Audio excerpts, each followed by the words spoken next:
Good afternoon. Earlier today, we talked about having a diverse people joining, and we talked about young people. And I have some bad news for you.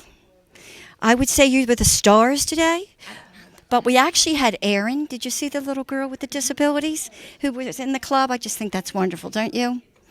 But you could be the second runner-up. How about that? So why did you join the club? You're young. I mean, I know you're 17 and you're 27. So why did you join the club? What motivated you?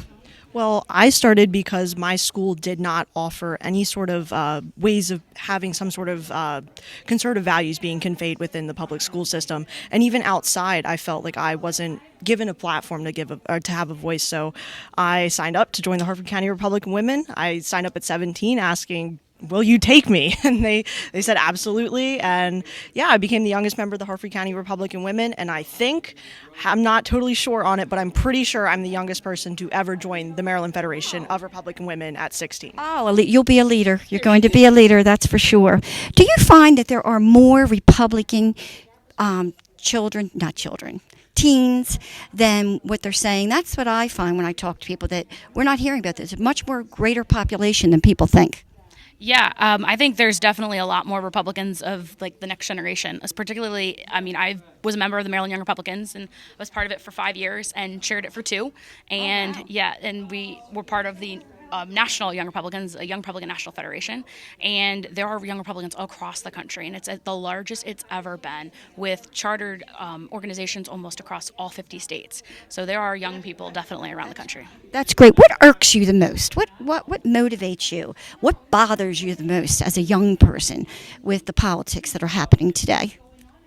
Yeah, I'm going to start my gas. It is absolutely wretched. The fact that every time I go past the gas station, it goes up. And being a teen, especially in Maryland, it's really hard to be able to afford gas, and my car is very gas inefficient, so it just makes things worse.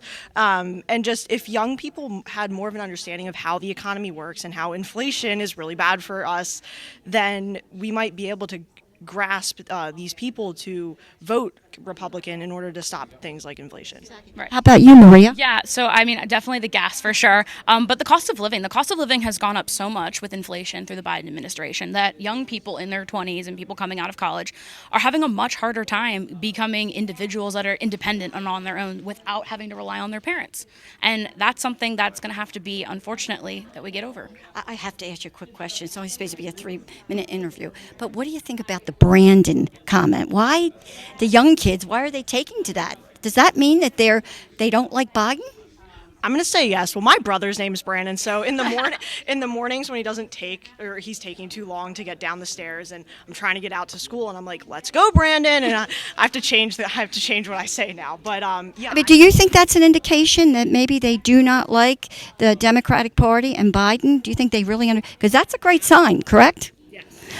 Well, thank you, girls, so much. You're both going to be leaders in the party, I guarantee you, okay? We need young people in the club and fighting for our country. So thank you so much, and God bless you. Thank you.